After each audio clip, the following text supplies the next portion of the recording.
దేవునికి స్తోత్రము. క్రీస్తునందు ప్రియ దేవుని బిడ్డలారా, కూడి వచ్చిన మీ అందరికీ ప్రభువైన యేసు క్రీస్తు పేరిట శుభాభివందనాలు. సమయాన్ని ఇచ్చిన దేవునికి, కూడి వచ్చిన మీ అందరికీ యూట్యూబ్ ద్వారా వాక్యం వింటున్న దేవుని బిడ్డలకు ప్రభు పేరిట షాలో సమాధానం కలుగునుగాక. దేవుడు సమయాన్ని ఇచ్చినందుకు వందనాలు. ఉమెన్స్ అందరికీ హ్యాపీ ఉమెన్స్ డే. ఈరోజు ఉమెన్స్ డే, స్త్రీల దినోత్సవం. అందరి మీతో ప్రభువునకు వందనాలు. ప్రియ సంగమా, ప్రభువు మొదట సృష్టిని చేసినప్పుడు ఆదామును చేశాడు. ఆదాము ఒంటరిగా ఉన్నాడు. అన్ని జతలు జతలు జతలు జతలు జతలు చేశాడు. ఆదాము ఒంటరిగా ఉంటే ఆదాముకి ఏమీ దోచలేదంట. సహజంగా పెళ్ళిళ్ళు చెప్తారు, ప్రైగా చెప్తారు. ఒంటరిగా ఉంటే ఏమీ తోచలేదంట. పాపం ఆదాము ఒంటరిగా ఉన్నాడు, ఏమీ తోచలేదు అని ఇంట్లో మన పిల్లల దగ్గర జతలు ఏర్పాటు చేసింది. జతలు ఏర్పాటు చేస్తారంట. ఆదాము ప్రకటెముక నుండి అవన్నీ తీసి జతలు ఏర్పాటు చేస్తే కొన్ని రోజులు ఆదాము అంత సంతోషం ఉంటాడంట, కొన్ని రోజులు బాధపడుతున్నాడంట. ఆమె కొద్దిసేపు నవ్వింది, కొద్దిసేపు ఏడ్చింది, కొద్దిసేపు అలిగింది, కొద్దిసేపు మౌనంగా ఉంటుంది, కొద్దిసేపు మాట్లాడదు, కొద్దిసేపు దూరంగా ఉంటుంది, కొద్దిసేపు దగ్గరగా ఉంటుంది. రకరకాల హావభావాలన్నీ స్త్రీలో ఉన్నాయంట. భయపడద్దంట, ధైర్యంగా ఉండదంట, అన్ని రకాల హావభావాలు ఆమెలో ఉంటే దేవుడి దగ్గరకు వచ్చాడంట. అవ్వా తండ్రి, ఈ స్త్రీ నువ్వు నాకు ఇచ్చావు, నాకు వద్దయ్యా. ఇక నాతో అడుగుతుంది, నాతో సంతోషంగా ఉంటుంది. ఆమె నవ్వునప్పుడు నవ్వాలంటది, ఆమె ఏడ్చినప్పుడు ఏడవాలంటే ప్రతిదీ ఆమె ఆమె ఆమె చేస్తా, నాకు వద్దయ్యా అని అంటే దేవుడు నన్ను సరే ఇక్కడ వదిలిపెట్టి వెళ్ళిపోతున్నాడంట. వెళ్ళిపోతే ఒక వారం తర్వాత వచ్చి తలగొక్కుంటా నిలబడ్డాడంట.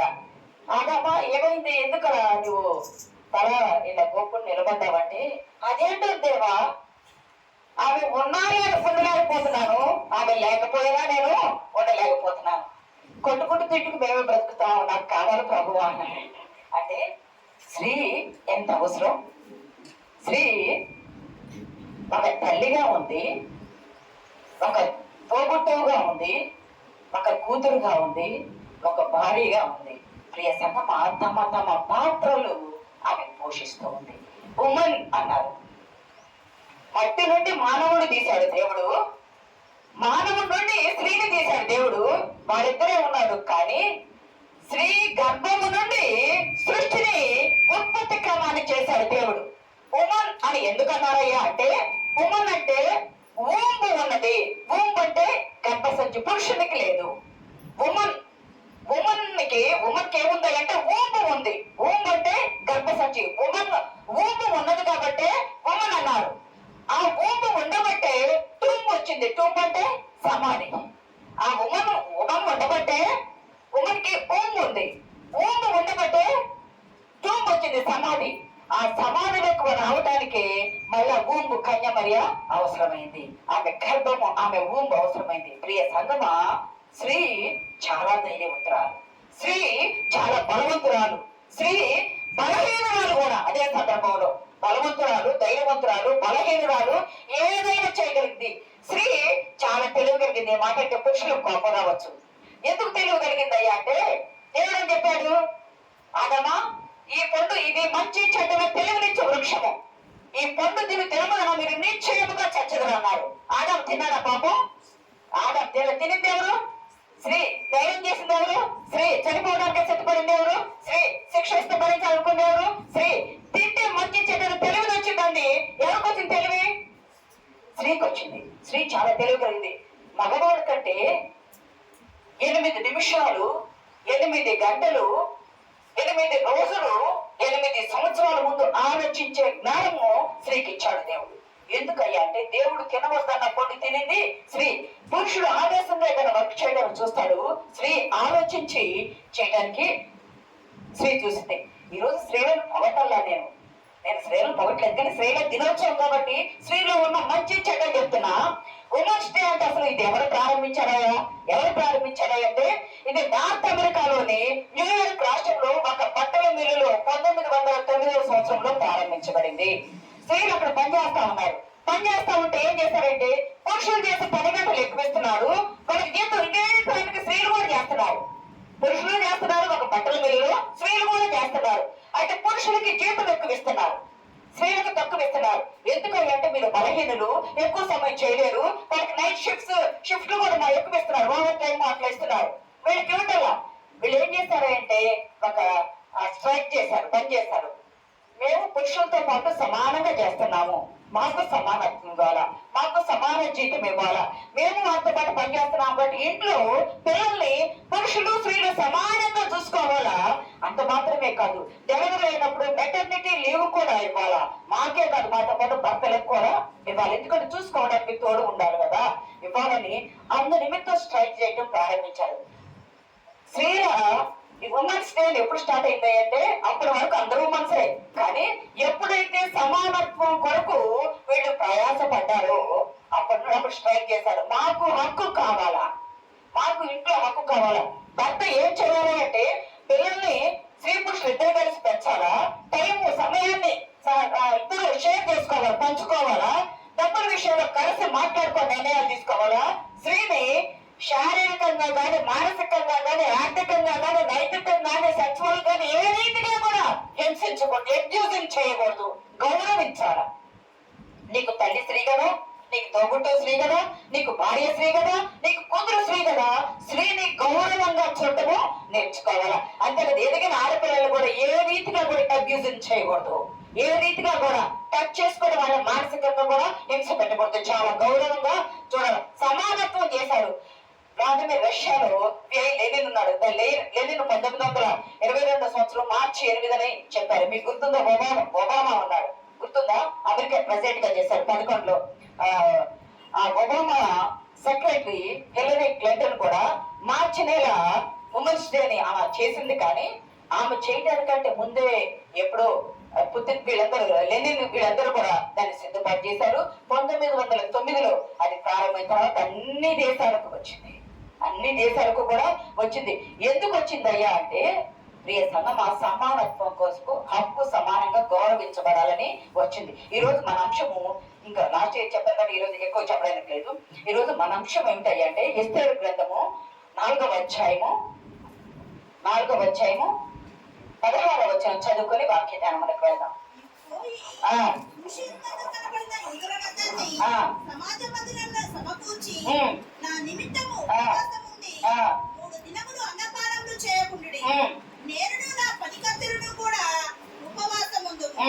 ప్రవేశించుట న్యాయ వ్యతిరేక్తంగా నేను రాజులతో ప్రవేశించుదును, నేను నశించినను నశించను. ఇక్కడ మన అంశం ఏంటంటే ఎస్తేరు అంటుంది, నేను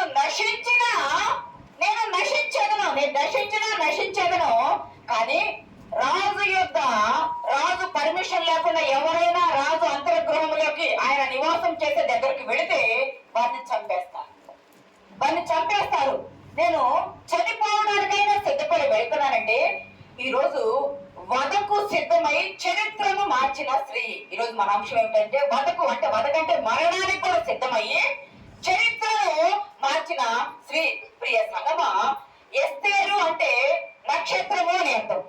ఎస్తేరు అంటే నక్షత్రం. అది ఇష్టారు అనే ఆ దేవత పేరు అనమాట. పారసిక పదం ఇది. హదస అంటే హెబ్రీ పదం. హదస అంటే పరిమళము గల పువ్వుల పొద లేదా కదంబము యొక్క చెట్టు పూలు అంటారు. కదంబం మన దగ్గర తెలియదు కానీ కదంబము యొక్క చెట్టు పూల పొద అంటారు. అంటే పరిమళం. రాజులు నడిచేటప్పుడు ఏం చేస్తారంటే మనం ఫ్లవర్ బొకేస్ ఇస్తాము, లేదా పూలు చల్లుతాము. లేదా ఇక్కడ రాజులు నడిచేటప్పుడు ఇటు పక్క చెట్టు పొదలు, కదంబం అనే చెట్టు పొదలు పెడతారు. దానికి పూల పొదలు వస్తాయి. అది సువాసన పరిమళంగా ఉంటది. హదస అంటే పరిమళము గల సువాసన గల పొద అని అర్థము. ఇక్కడ గమనిస్తే 4 వ్యక్తులు మెయిన్ ఉన్నారు. 1 అహష్వేరోషు రాజు, 2 హామాను, 3 మొర్దెకై, 4 ఎస్తేరు. 4. ఈ ఎస్తేరు గ్రంథం 10 అధ్యాయాలు ఉంటాయి. గమనించండి, ఇంటికి చదవండి, చాలా బాగుంటుంది. చరిత్రలో చివరి గ్రంథం ఇది. చరిత్రలో చివరి గ్రంథము. చరిత్రను మార్చిన స్త్రీ. ఇక్కడ గమనిస్తే ఈ ఎస్తేరు గ్రంథము ఎందుకు ఇప్పుడు చెప్పుకుంటున్నాము అంటే అప్డేట్. టీవీలు చూసినా, న్యూస్ చూసినా ఇప్పుడు అప్డేట్స్ దొరుకుతున్నాయి కదా, దాన్ని బట్టి చెప్పుకోవడం అయింది. పైన ఈరోజు ఉమెన్స్ డేలో ఈ స్త్రీ ప్రాణానికి తెగించింది, దేవుని యందు భయభక్తులు కలిగింది, ఉపవాసం ఉండింది, మరణానికి సిద్ధపడైన వెళ్ళి తమ చరిత్రను మార్చివేసింది. ఒక రాజు శాసనం చేస్తే అది అది మార్చడానికి వీలు లేదు. కానీ చరిత్రను మేము మార్చివేసి రాజు ఎందుకు నేను మరణిస్తా నా జాతి బ్రతకాలని ధైర్యం చేసి వెళ్ళిన శ్రీ ఇక్కడ సందర్భం ఏంటంటే రాజు ఉన్నాడు. ఇక్కడ మీరు గమనించండి, ఈ పారసీకం అన్నాం. పారసీకం అనే మాట పర్షియ అన్న మాట ఒకటే. ఇప్పుడు ప్రజెంట్ రోజుల్లో అందరు టీవీ చూస్తున్నారు కదా, పర్షియా అన్న పారసీకం అన్న ఇరాన్ దేశము, పర్షియా అన్న పారసీకం అన్న. ఇప్పుడు యుద్ధం జరుగుతుంది కదా, ఇజ్రాయెల్ కి ఇరాన్ కి యుద్ధం జరుగుతుంది కదా. యుద్ధం జరిగే ఆయిల్ అన్ని తెచ్చుకుంటాం మనం కూడా, మన దేశం కూడా. అంటే ఆ ఇరాను దేశమే పారసీకం అంటే. ప్రియ సంగమా దేవుని బిడ్డలారా, ఆ పారసీక దేశంలో ఈ రాజు అహష్వేరోషు ఉన్నాడు. ఈయన ఏం చేశాడంటే తన భార్య చెప్పిన మాట వినలేదని అంతమంది వేల మంది లక్షల మంది ప్రజలు ఉన్నప్పుడు ఆమె రమ్మని కిరీటం పెట్టుకొని రమ్మంటే ఆమె రాకపోతే, ఆమె వద్దు, ఆమె మీ మాట వినకపోతే గౌరవించకపోతే మిగిలిన వారు కూడా మా మాటలు గౌరవించరు, ఆమెను రాజత్వం నుండి తప్పించేయండి, రాణి పదవులు తప్పించేయండి, ఆమె తప్పించి వేశారు. అప్పుడు రాణి కావాలంటే దేశంలో ఉన్న శైల కన్యకలందరినీ చాటింపు వేయగా హదస అంటే ఎస్తేరు అనబడిన యవ్వనురాలు దేవుని దృష్టిలో దయబొందింది, రాజు దృష్టిలో దయబొందింది. రాజు ఆమెను ఎన్నిక చేసుకున్నాడు. ఆమె ఎలా దయగలిగింది, ఆమె రాణి అయింది. ఆమె తల మీద రాజ కిరీటం పెట్టి, ఈమె రాజులకు భార్య అయిన రాణి అని ఆమె తల మీద కిరీటం పెట్టారు. ఆమె అక్కడ ఉండగానే రాజు అక్కడ ఉన్నాడు. కానీ మొర్దెకాయి ఆమెకు పెడతండ్రి అవుతాడు. మొర్దెకాయి అతను ఆమెకు పెడతండ్రి అవుతాడు. అతను ఏం చేస్తున్నాడు అంటే అహష్వేరోషు కోటలో న్యాయసభ ఉంటది కదా, న్యాయసభలో ఒక మంచి అధికారి. ఈ మొర్దెకాయి న్యాయసభలో ఒక మంచి అధికారి. ఎందుకు అధికారి అంటామంటే, రాజును చంపాలనుకున్న ఇద్దరు మనుషులు అనుకుంటారు కదా, ఇద్దరు మనుషులు అనుకున్నప్పుడు ఇద్దరు మనుషులు అనుకున్న మాటలు ఇతను విన్నారు. ఎక్కడో దూరంగా ఉంటే వినడు కదా. ఆ రాజకోట గోడ లోపలే ఆ న్యాయసభకు దగ్గరే అధికారి కాబట్టి, న్యాయసభకు దగ్గరే ఇద్దరు మనుషులు రాజును చంపాలి అనుకునే మాటలు ఇతను విని రాజులకు ఆ మాటలు పంపించాడు. ఆ రాజులకు పంపించగా ఆ రాజు ఎంక్వైరీ చేయగా అది నిజమే నాకు తెలిసి తర్వాత వాళ్ళని తీసేస్తారు, అది వేరే విషయం. కాకపోతే ఇతను రాజు చెప్పిన మాట, మొర్దెకాయి రాజులకు మేలు చేశాడు, మరణం నుండి తప్పించాడని రాజు శాసనములో, ఇరాను లేదా పర్షియా రాజు యొక్క శాసనములో చరిత్ర గ్రంథంలో రాయబడింది. చరిత్ర గ్రంథంలో రాయబడింది. ప్రియ సంగమా, అయితే అక్కడ అందరూ ఉన్నారు. ఈయన కూడా మొర్దెకాయి కూడా న్యాయసభకు సంబంధించిన ఒక అధికారి ఉన్నాడు. ఆ కోట గుమ్మం దగ్గర కూర్చొని రాసేటువంటి అధికారం కలిగి ఉన్నాడు. అయితే ఇక్కడ ఇంకొక వ్యక్తిని ఎవరు చేయాలంటే, ఒక మంచి అధికార హోదాలో రాజు ఇలా కూర్చోంటే రాజు పక్కన కుర్చీ వేసుకొని కూర్చునే అంత శక్తి కలిగిన వ్యక్తి హామాను ఉన్నాడు. రాజు కూర్చొని ఉంటే రాజు పక్కన కుర్చీ వేసుకుని కూర్చునే అంత అధికారము హోదా కలిగిన వ్యక్తి ఎవరున్నారంటే హామాను ఉన్నాడు. ఈ హామాను వస్తూ పోతూ ఉంటే అతనికి మంచి అధికారం ఇచ్చాడు రాజు. ఆయన వస్తూ పోతూ ఉంటే అక్కడ ఉన్న వాళ్ళందరూ ఆయనకి నమస్కారం పెడుతున్నారు. అక్కడ ఉన్న వాళ్ళందరూ ఆయనకి నమస్కారం పెడతా ఉంటే అతను ఎవరయ్యంటే ఆగాగీయుడగు హామాను అనే పేరు ఉంది. ఆగాగీయుడగు హామాను. ఆగాగు ఆగాగీయుడంటే ఆగాగు అనే మాట ఒక బిరుదు, పదవికి ఒక బిరుదు.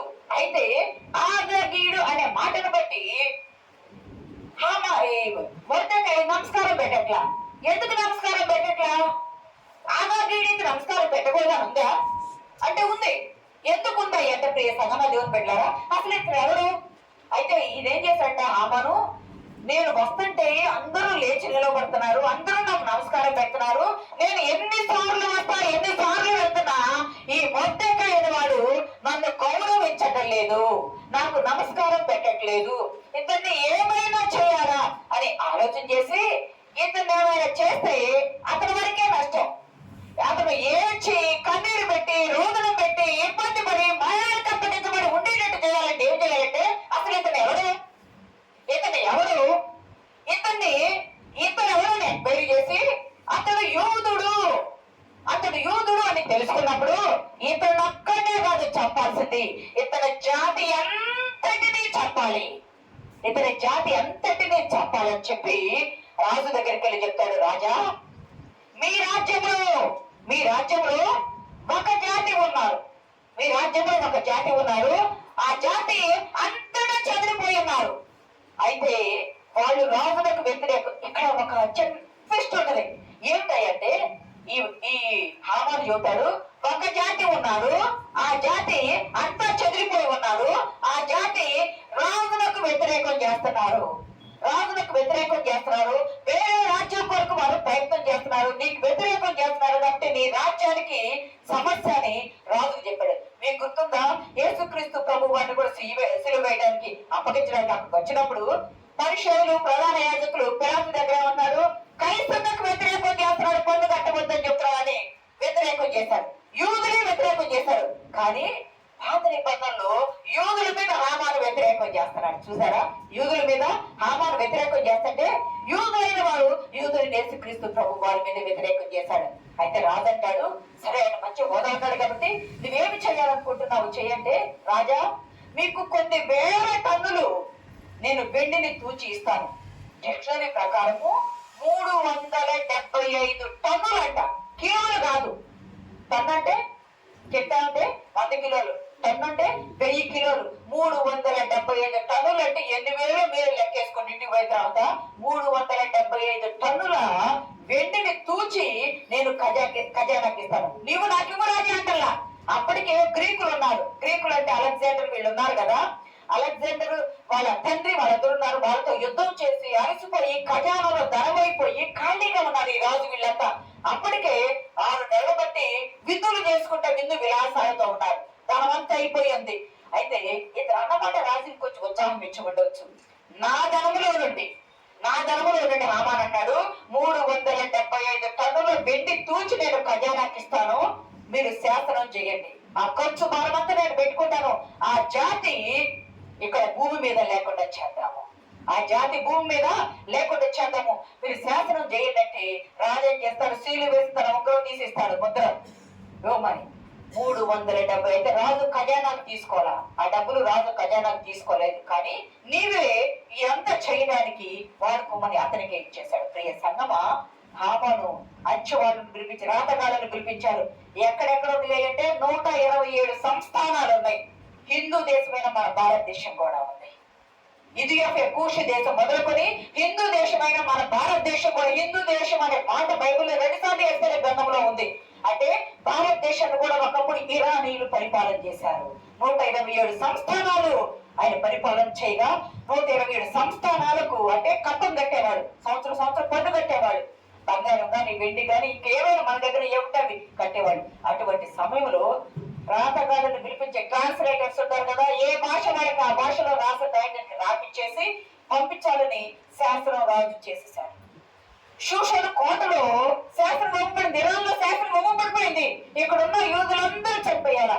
అయితే ఎదురు ఒక పిచ్చి ఉంది హామానికి. ఏమి పిచ్చి అయ్యి అంటే శకునం చూసే పిచ్చి. ఇవన్నీ శకునాలు చూసి ఆ జాతకాలు చూసేవాళ్ళని, శకునాలు చూసేవాళ్ళని, కారాలు చూసేవాళ్ళని పిలిపించి ఏ రోజు మంచిది వీళ్ళని చంపేయడానికి, ఏ రోజు మంచిది వీళ్ళని చంపేయడానికి అంటే చిట్టి వేశారు.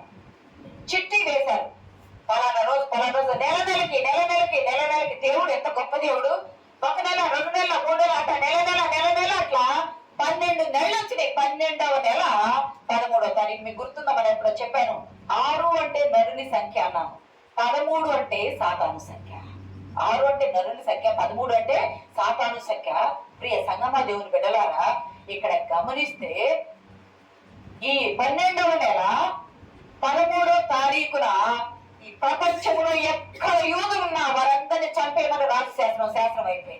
షూషను కోటలు ఇచ్చారు. స్పీడ్ గా వెళ్ళే వాళ్ళు ఉంటారు కదా, గుర్రాల మీద అస్పాల మీద వెళ్ళి అందరినీ ఓడల మీద వెళ్ళి మన భారతదేశం రావాలంటే ఓడల మీద వచ్చి చేయాలి కదా, త్వరగా వెళ్ళి ఈ 12వ నెలకి అందరూ 120 సంస్థానాలు సిద్ధపడండి, వీళ్ళందరూ చంపేయాలన్నప్పుడు వెళ్తే ఈ రాజు శాస్త్రం ఈయన కందింది, మొద్దకాయ కందింది.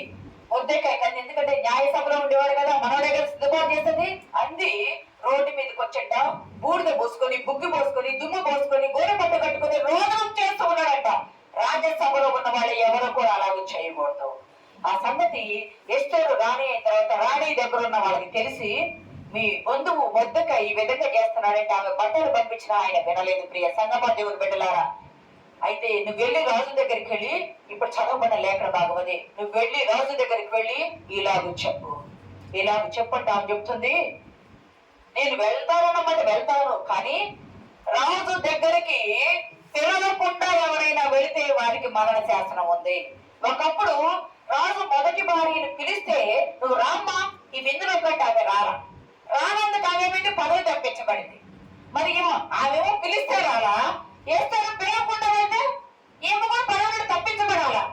ఈమె చెప్పింది, ఆయన ఒక మాట అంటాడు, నువ్వు ఈ సమయం కొరకే దేవుడు నిన్ను, దేవుడు అనే మాట, దేవాలయం అనే మాట అక్కడ లేదు, సమాజ మందిరము ఈ సమయం కొరకే అన్నమాట ఉంది. ఈ సమయం కొరకే నువ్వు ఈ కోటలోకి వచ్చావేమో, యూదులను కాపాడటానికే నువ్వు ఈ కోటలోకి వచ్చావేమో. ఒకవేళ నీవు కనుక ఈ సమయాన్ని ఉపయోగించుకొని నీవు సహాయం చేయకపోతే దేవుడు మరొక దిక్కు నుండి సహాయం చేస్తాడు. ప్రియ సంగమా, నేను నిన్ననే వాక్యంలో షేర్ చేసుకున్నాను, ప్రభాత్ వాళ్ళ ఇంట్లో షేర్ చేసుకున్నా. ఇక్కడ గమనించండి, దేవుడు ఎటువంటి దేవుడు అయ్యా అంటే, కింద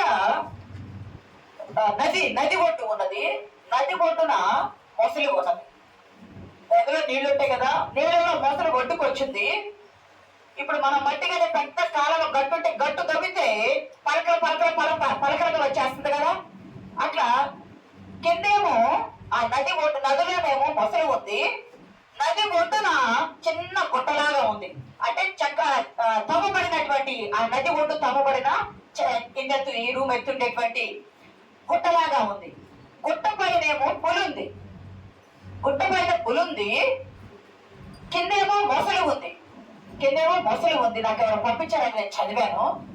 మధ్యలో మేక పిల్ల, గొర్రె పిల్ల ఉంది, మధ్యలో గొర్రె పిల్ల ఉంది. ప్రియ సంగమా దేవుని బిడ్డలారా, ముందు చూస్తే నువ్వు, వెనక చూస్తే గొయ్యి అంటారు, చూసావా?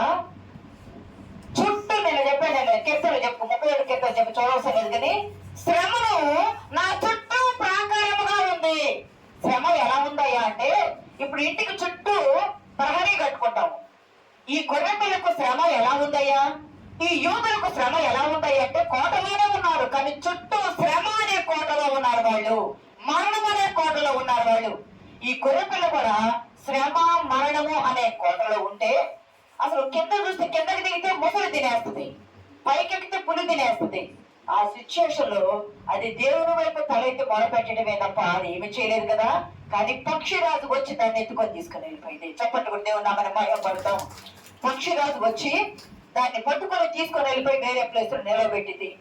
నువ్వు ముందుకు వెళ్ళలేవు, నువ్వు వెనక్కి రాలేవు. నువ్వు సమాజ మందిరానికి వెళ్ళి నా నిమిత్తం 3 దినాలు ఉపవాసం ఉండి మీరు ప్రార్థన చేయండి. మరణ శాసనం. ఈ జనం అంతా దేనికి అమ్మబడ్డారు? వెండికి అమ్మబడ్డారు. ఈ జనమంతా వెండికి అమ్మబడ్డారు. యేసుక్రీస్తు ప్రభు వారు ఏమన్నారు? వెండికి మీరు అమ్మబడ్డం ఏంటి?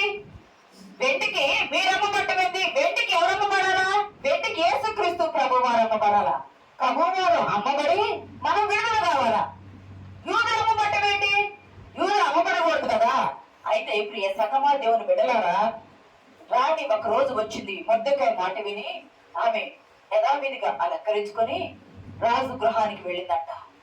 30 రోజులు బట్టి రాజు నన్ను పిలవలేదు, పిలవకుండా ఎవరు కూడా అక్కడికి వెళ్ళకూడదు, వెళితే మరణమే. ఆయన ఏమేమంటే, నేను నశించదను, నా జాతిని కాపాడుకుంటాను. అయినా పర్వాలేదు, మరణానికి సిద్ధపడి ఈమె ప్రార్థనా పరురాలు, ఈమె భక్తి పరురాలు.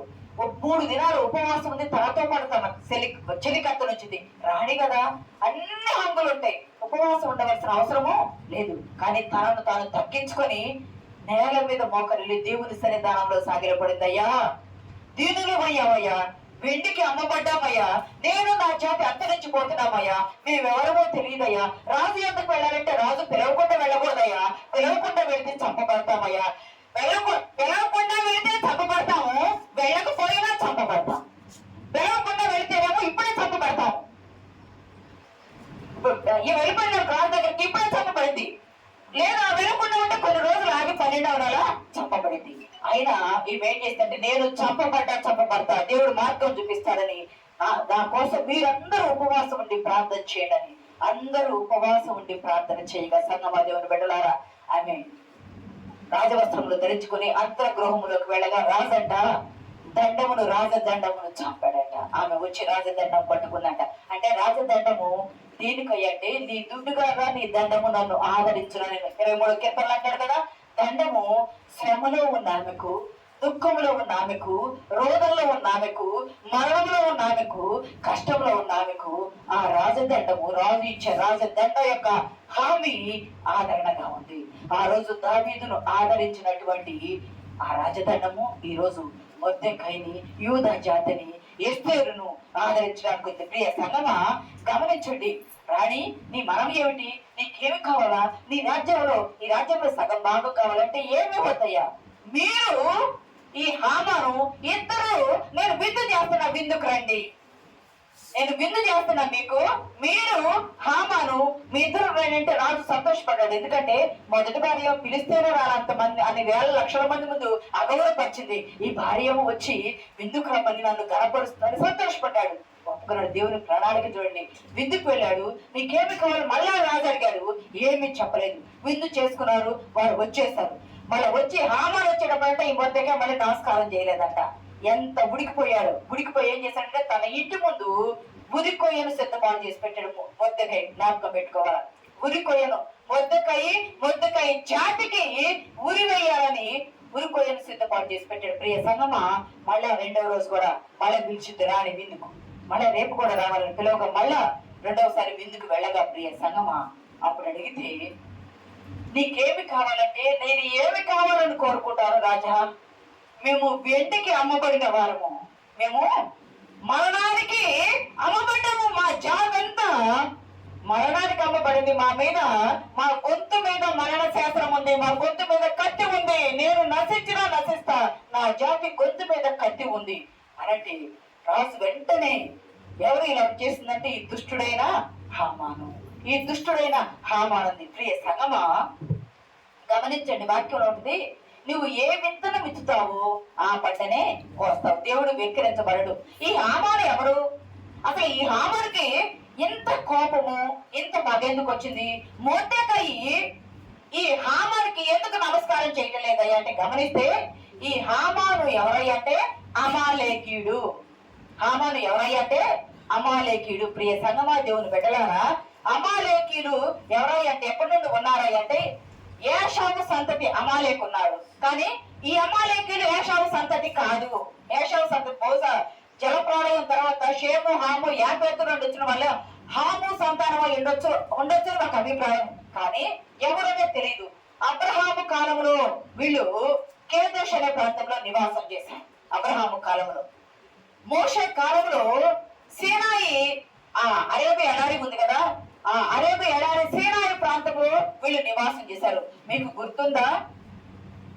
మోషే 430 సంవత్సరాల తర్వాత వీళ్ళని ఐగుప్తు నుండి తీసుకొని వచ్చేటప్పుడు ఆ సీనాయి కొండ దగ్గరకు వచ్చే దారిలో రెఫీదీము అనే ప్రాంతం దగ్గర వీళ్ళు తిరుగుబాటు చేశారు. నిర్గమకాండం 17వ అధ్యాయంలో ఉంది. వీళ్ళు తిరుగుబాటు చేసి వీళ్ళని రానివ్వలేదంట. తిరుగుబాటు చేసి వీళ్ళని రానివ్వకపోతే మోషే ఏం చేశాడంటే అక్కడ కొండ మీదకి వెళ్ళి అక్కడ కర్రను చూపిస్తామన్నాడు. పొద్దున మొదలుకొని సాయంత్రం వరకు ఇక్కడ చెయ్యి ఎత్తి పెట్టాలంటే ఎంత నొప్పి వస్తుంది? భుజమంతా నొప్పి వస్తుంది కదా. చెయ్యి కర్ర ఎత్తి పెట్టలేకపోయాడు. ప్రార్థన చేస్తూ కర్ర ఎత్తి పెట్టలేకపోయాడు. ఒక పక్క హూరు, ఒక పక్క యెహోషువ, అహరోను ఇద్దరు కలిసి అక్కడ చేతులు ఆదుకొనగా యెహోషువ యుద్ధం చేసి ప్రియ సంగమా, దేవుని బిడ్డలారా, అక్కడ ఆదుకున్నాడు. చదవండి అన్నమాట 17వ అధ్యాయంలో ఒకసారి. నిర్గమకాండము 17వ అధ్యాయము. మోషే తన చెయ్యి పైకెత్తినప్పుడు గెలిచిరి. మోషే తన చెయ్యి తిప్పినప్పుడు అమాలేకీయులు గెలిచిరి. మోషే చేతులు బరువెక్కగా వారు ఒక రాయి తీసుకొని వచ్చి అతడు దాని మీద కూర్చుంటుటకై దాన్ని వేసి అక్కడ అమాలేకు రాజును ఓడించారు. ఇట్లా కర్ర ఎత్తి చేతులు ఎత్తి ప్రార్థన చేస్తూ ఉంటే చేతులు బరువు అయిపోయింది. యుద్ధం జరుగుతూ ఉంది. సాయంత్రం వరకు అవుతుంది. ఏం చేయాలో తెలియలా. ఒక పక్క అహరోను, ఒక పక్క అతను తోడబుట్టిన అహరోను, ఇంకొక పక్క అక్కడిచ్చిన భర్త అయిన హూరు ఇద్దరు కలిసి ఆయన చేతులను ఆదుకుంటే యుద్ధ సాయంకాలం వరకు అట్లా చేతులు ఎత్తి పెట్టాను. యుద్ధం చేస్తే యుద్ధంలో జయం పొందుకున్నారు. దేవుడు అంటాడు, అమాలేకీయుని భూమి మీద ఉండకుండా తుడిచిపెట్టేయండి అంటాడు.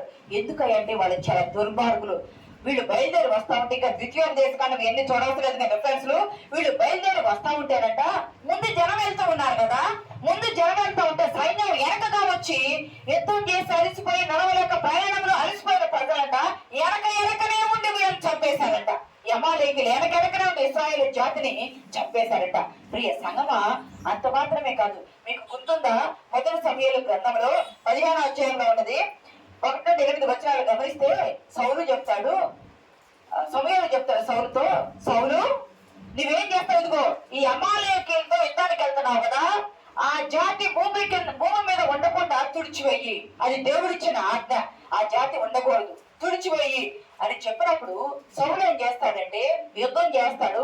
అక్కడికి ఏమీ తీసుకోవద్దు, అక్కడ ఏమి తీసుకోవద్దంటే గొడ్లను బంగారాన్ని, అంత మాత్రమే కాదు ఆ దేశపు రాజును కూడా బ్రతకనిచ్చి తీసుకొని వస్తాడు. ఆ దేశపు రాజును బ్రతకనిచ్చి తీసుకొని వస్తే దేవుడు సమూయేలుతో పట్టాడు, సమూయేలు నా ఆజ్ఞ వాడు అతిక్రమించాడయ్యా, సౌలు నా ఆజ్ఞ అతిక్రమించాడు, ఈ అతిక్రమించిన ఆజ్ఞను బట్టి రాజుగా వాడు కూడా తప్పించేస్తున్నాను. చూడండి, దేవుడు మాట చెబితే ఆ మాట మనం పాటించాలా, పాటించకపోతే మనకు శ్రమ వస్తుంది, పాటించకపోతే శ్రమ వస్తుంది. సౌలు రాజును చేశాడు, ఎనకలేని సౌలు రాజును చేస్తే దేవుడు చెప్పిన మాట వరకున్నట్టు ఆయన మీద జాలిపడి, దేవుడికి లేని జాలి మనకి ఎక్కడ నుండి వస్తుంది? జాలిపడి ఆ రాజు పేరు ఏమిటంటే ఆగాగు. ఈ ఆగాగు నుండి వచ్చిన వారే ఆగాగీయులు. వీళ్ళు ఎవరయ్యంటే అమాలేకీయులు. మీకు గుర్తుందా, ఆ రాజును బ్రతకనిచ్చాడు, తర్వాత సమూయేలు అతన్ని చంపివేస్తాడు, అది వేరే విషయం. కానీ అతని నుండి వచ్చిన సంతతి ఉంటది కదా, అతని నుండి వచ్చిన సంతతి వాళ్ళు ఎవరయ్యా అంటే ఈ అమాలేకీయులు. ఈ సౌలు రాజును చంపింది కూడా ఎవరయ్యా అంటే ఒక అమాలేకీయుడే. భూమి మీద ఎవరైతే ఉండకూడదని చెప్పాడో ఆ అమాలేకీయులు బ్రతకనిచ్చినందుకు ప్రియ సంగమా, సౌలు రాజును చంపింది కూడా అమాలేకీయుడే. ఇక్కడ మనం జ్ఞాపకం పెట్టుకోవాల్సింది ఏంటంటే సౌలు ఎవరయ్యా అంటే బెన్యామీను గోత్రీకుడు.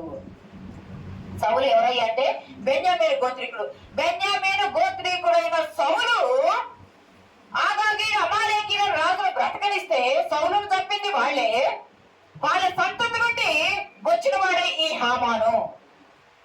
ఆ సంతతి నుండి వచ్చిన వాడే ఈ హామాను. మొదటి రాజు సౌలు ఆజ్ఞయిస్తే అతను చంపలేదు, కానీ ఈ రోజు ఈ మొర్దెకాయి ఎవరంటే బెన్యామీను గోత్రీకుడు. ఈ బెన్యామీను గోత్రీకుడు అయిన మొర్దెకాయి ఇతని యోధ జాతిని అంతటినీ చంపాలని శాసనం చేస్తే ఎస్తేరు తన చెలికత్తలు మొర్దెకాయి యోగ జనాంగం అంతా సమాజ మందిరానికి వెళ్ళి ఇట్లా వచ్చి 3 దినాలు అన్నపానాలు లేక రోదనలు చేస్తాయా, మాకు మరణ శాస్త్రం వచ్చిందయ్యా, నువ్వు తప్ప మమ్మల్ని కాపాడేవాడు ఎవరయ్యా అని కాపాడమని కన్నీరు విడిచి ప్రార్థన చేయగా రాజు ఏం చేస్తాడు, ఒక మాట అంటారు కదా, ఈ మధ్య ట్రైనింగ్ ఉంది, ఏమైనా చేయగలవు, స్థితి మొత్తం మార్చగా తిప్పివేశాడు రాజు.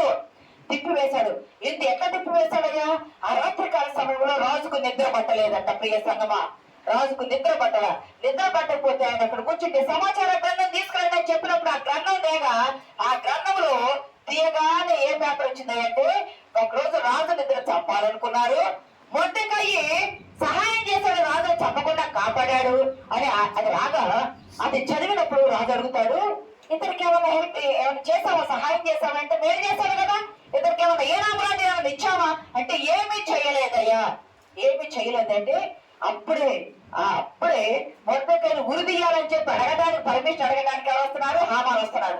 ఎవరు ఉన్నారక్క అంటే హామాను రమ్మనగానే హామాను చెప్పాలనుకున్నది చెప్పకుండానే దేవుడు అంత నోరు పంపించి రాజు మాట్లాడేటట్టు చేశాడు.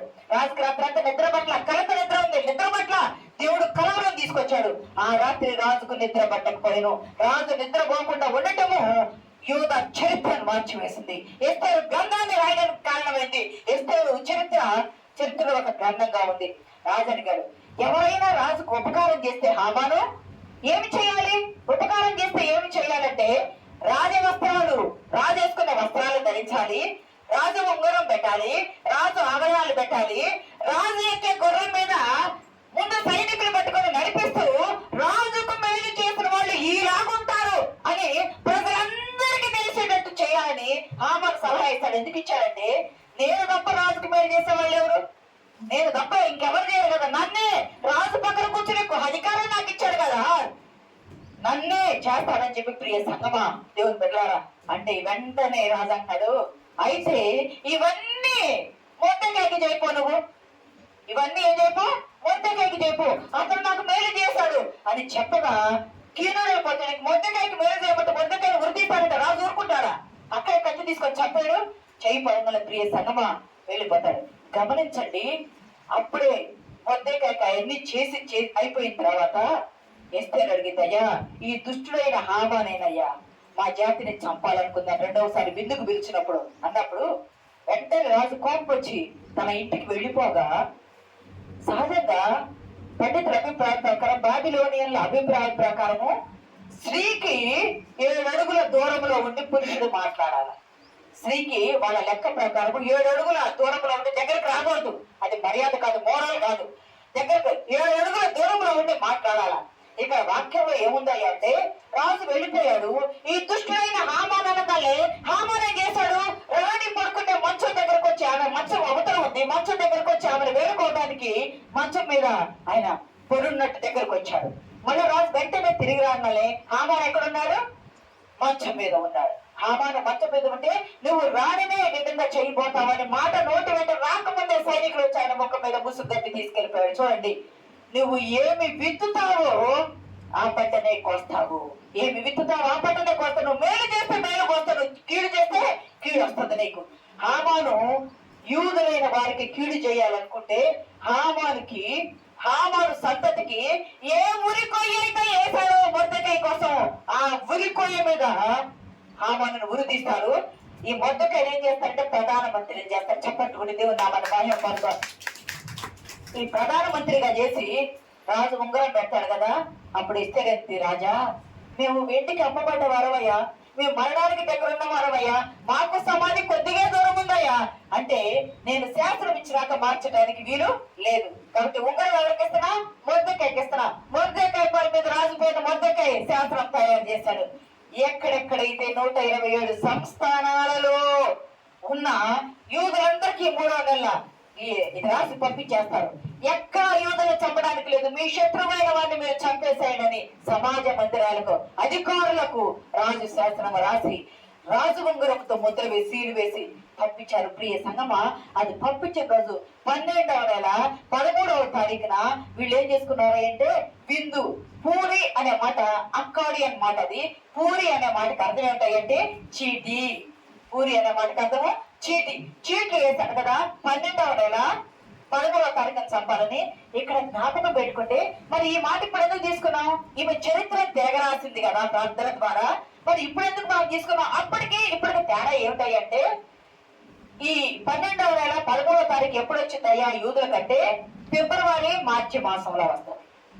అంటే కాలాన్ని బట్టి వాళ్ళకి 360 రోజులే, మనకి 365 రోజులే, మనకి 30-31 ఉంటుంది, వాళ్ళకి 28-29 రోజులే ఉంటాయి. మనం సూర్యమానం ప్రకారం చేస్తాం, వాళ్ళు చంద్రమానం ప్రకారం చేస్తారు.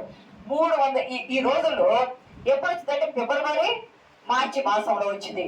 మీరు గమనించారా?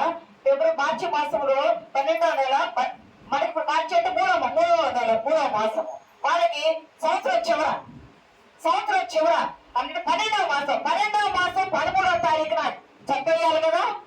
ఆ రోజు వీళ్ళు ఏం చేసుకున్నారంటే మేము బ్రతికామని చెప్పి పండుగ చేసుకుని పూరి అనే దానికి ఆ చిట్టికి పూరీము అని కలిపి పండుగ చేసుకొని విందు చేసుకొని సంతోషించి ఒకరికొకరు బహుమతులు పంపుకొని ఆనందించారు. మీరు గమనించండి, ఆ రోజు ఇది ఎప్పుడు రాయబడింది అంటే 2400 సంవత్సరాలకు పూర్వము. 2000 ఇది యేసు ప్రభు పుట్టి ఇప్పుడు 2000 సంవత్సరాలు అయింది కదా. అంతకుముందు 400 సంవత్సరాలకు పూర్వము రాయబడింది చరిత్ర. ఎక్కడ రాయబడింది? పర్షియా అంటే ఇప్పుడు రోజుల్లో ఇరాన్ ప్రాంతం. మీకు గుర్తుందా? ఈ పర్షియా నుండి కోరేష్ అనే ఒక మంచి రాజు వచ్చాడు. ఈ ఇరాన్ ప్రాంతం నుండి కోరేష్ అనే రాజు 70 సంవత్సరాల బబులోను షడ్రకు మెషక్ అబెద్నెగోలు ఉన్నారు కదా. అయ్యా మేము వెళ్ళిపోవాలా మాకు అని అంటున్నప్పుడు, మీ దేశానికి మీరు వెళ్ళండి, మీ దేవాలయాన్ని కట్టుకోండి అని వాళ్ళకి ఆజ్ఞ ఇచ్చి సహాయం చేసి పంపించి దేవాలయం అంటే ఈ ఇరాన్ దేశంలో ఉన్న కోరేష్ రాజే, సైరస్ అంటారు ఈ కోరేష్ రాజే. ప్రియ సంగమా, మరి ఇప్పుడు ఎందుకయ్యా? మీకు గుర్తుందా? మన 2వ తారీఖు 3వ తారీఖు మనకి బ్లడ్ మూన్ అన్నారు. బ్లడ్ మూన్ వచ్చింది 3-4 తారీఖులో, గుర్తుందా? ఆ 2-3 తారీఖుల్లో ఇజ్రాయెల్ దేశంలో వారికి 12వ నెల వారికి పూరీము పండగ. చప్పట్లు కొట్టి దేవుని మహిమ పడతాం. 2-3 తారీఖులో పూరిము నెల, ఆ రోజు పూరిము పండుగ చేసుకున్నారు. 12 నెలలు పూరిము పండుగ చేసుకున్నారు. మీకు గుర్తుందా? ఇప్పుడు అప్డేట్ గా ఇరాన్ అధ్యక్షుడు భూమి మీద యూదులు అనేవారు లేకుండా చెయ్యాలని అతనికి కోరిక. మీరు ఎవరైనా చంపి వస్తే నేను సెకండ్ ఇస్తాను అనే కోరిక. ఆయన మన ముస్లిం లాగా ఉండే అతను కాదు. ఇక్కడ చాలా ప్రేమ చూపిస్తారు, అలా ఉండే అతను కాదు. అటువంటి ఆయన యూదులను చంపాలని వాళ్ళ మీద బాంబులు వేయడానికి సిద్ధపడుతూ ఉంటే, ఇది ఈ పూరీము పండగప్పుడే. అప్పుడు హామాను పూరీము పండగప్పుడే వీళ్ళని చంపాలనుకున్నాడు కదా. చంపాలనుకున్న సమయంలోనే పూరీము పండగ చేసుకున్నారు కదా. ప్రతి సంవత్సరం యూదులు పూరీము పండగ చేస్తారు. మరి ఈ సంవత్సరం కూడా పూరీము పండగ చేయాలనుకున్నప్పుడు ఆ రోజు ఆ హామాను చేసేది కానీ ఈ రోజు ఈ ఇరాన్ దేశంలో ఉన్న అధ్యక్షుడు చేస్తూ ఉంటే, వీళ్ళైతే పాటలు పాడుకుంటూ సంతోషంగా చప్పట్లు కొట్టుకుంటూ ప్రార్థన చేసుకుంటూ బహుమతులు ఇచ్చుకుంటా ఉంటే, వీళ్ళ మీదకి బాంబులు వేయడానికి సిద్ధపడ్డాడు. మన 2-3 తారీఖులో వీళ్ళే ఏం చేశారు అంటే రివర్స్ గా బాంబులు వేశారు. ఎంతో అప్పుడైనా ప్రారంభమైంది, రివర్స్ గా బాంబులు వేశారు. ప్రియ సంగమా, ఎప్పుడైతే దేవుని బిడ్డలు లేకుండా చెయ్యాలని సాతాను, ఇది ఇప్పుడున్న కమేని ఆలీ చేసింది కాదు, అప్పుడున్న హామాను చేసింది కాదు, అప్పుడున్న ఫరో చేసింది కాదు, అప్పుడున్న హేరోదు చేసింది కాదు. సృష్టిలో దేవునికి వ్యతిరేకమైన అపవాది చేస్తున్న క్రియ. దేవుని బిడ్డలు ఇశ్రాయేలు జాతి ఉండకుండా ఉండాలనేది అపవాది సాతాను చేస్తున్న క్రియ. సాతాను మనుషులను వాడుకుంటుంది. ప్రియ సంగమా, ఎప్పుడు వారికి కీడు వచ్చినా ఈ పండగ మూమెంట్ లో వస్తుంది, యం కిబుర్ మూమెంట్ లోనే వస్తుంది. వాళ్ళు ప్రార్థన ద్వారా సిద్ధపడి చేయించుకున్నారు. ప్రియ సంగమా, గమనించండి, స్త్రీ బలహీనురాలే కానీ బలపరచబడి. ఆ రోజు యూదులందరూ కూడా గమనించండి, ఇక్కడ 3 విషయాలు. 12వ నాడు చంపేయాలనుకున్నారు 13వ తారీఖున. అంతకు ముందే ఇదే సంవత్సరం ఈ మార్చి నెలలో వాళ్ళకి 12వ మాసం కాబట్టి 2-3 తారీఖులో చంపాలనుకుంటే వాళ్ళకి విజయమే వచ్చింది. వీళ్ళే తిరిగి కార్యం చేశారు. ఆ రోజు హామాను చంపాలనుకున్నారు, వాళ్ళు ఏం చేశారు? హామాన్ని చంపి వేయటమైంది. ఈ రోజు ఇక్కడ చంపాలనుకున్నారు, వీళ్ళని చంపి వేయటమైంది. ఎప్పుడు వ్యతిరేకం చేసినా దేవుడు వారికి తోడుగా ఉంటాడు. నేను మీ మొర వింటాను, మీకు తోడై ఉంటాను. ఒక స్త్రీ ఈమె కాదు, ప్రియ సంగమా, ఈమె ఎడతగని దేవునిపై నమ్మకము, ఎడతగని ప్రార్థన, ఉపవాసము చరిత్రను తిప్పివేస్తుంది. మన జీవితాల్లో కూడా మనం బలహీనులమే. స్త్రీ బలహీనురాలే కానీ అదే రీతిగా ధైర్యవంతురాలు కూడా. ఏదైనా చేయటకు ధైర్యవంతురాలు. ఈ ఆనాడు పార్షికం అన్నారు, పర్షియా అన్నారు. 1935 నుండి ఇరాన్ 5 ఏళ్ళు అన్నారు, తర్వాత ఇరాన్ అని పిలిచారు. రే సంగమా, దేవుని బిడ్డలారా గమనిస్తే ఆ రోజు ఆ కోరేష్ రాజు విడుదల కలుగ చేశాడు. ఈ రోజు ఈ నెతన్యా విడుదల కలుగజేస్తాడు. వీళ్ళందరికీ తోడైంది మన ప్రభువైన యేసుక్రీస్తు వారు. యోధ చరిత్రను మార్చివేసింది. ఆమె సహాయం చేస్తే ప్రార్థనే. నువ్వు బలహీనరాలే కావచ్చు, నీ చుట్టూ కోటగోడే ఉండొచ్చు. ఈ యుద్ధంలో ఇప్పుడు యుద్ధం జరిగింది కదా, ఈ యుద్ధంలో అప్పుడు యుద్ధం జరిగితేనేమో 2024లో జరిగితేనేమో రైజింగ్ లైన్ అని పెట్టారు, అంటే యూదా సింహము లేచింది. ఇప్పుడు రోరింగ్ లైన్ అని పెట్టారు, అంటే సింహము గర్జిస్తుంది. మీకు తెలుసా, 30 మంది స్త్రీలు యోధా స్త్రీలు 30 మంది యోధా స్త్రీలు గర్జించారు. యుద్ధము చేయడానికి 30 మంది స్త్రీలు వెళ్ళి యుద్ధాన్ని జయకరముగా జరిగించి దేవుని నామానికి మహిమ కలుగ చేశారు. స్త్రీలు బలహీనులు కాదు, బలవంతులు అనడానికి ఈ స్త్రీలను చూసి నేర్చుకోవాలి. విమానం నడపాలంటే దక్షిణ ధ్రువము నుండి వస్తూ ఉంటారు, అమెరికా నుండి రావాలంటే. కానీ మన స్త్రీలు ఏం చేస్తారంటే ఉత్తర ధ్రువము మంచుతో కూడింది కనిపించదు, ఉత్తర ధ్రువం మీద నుండి విమానం నడుపుకుంటూ వచ్చి భారతదేశానికి వచ్చారు. ఎంత గొప్ప అద్భుత కార్యాలు!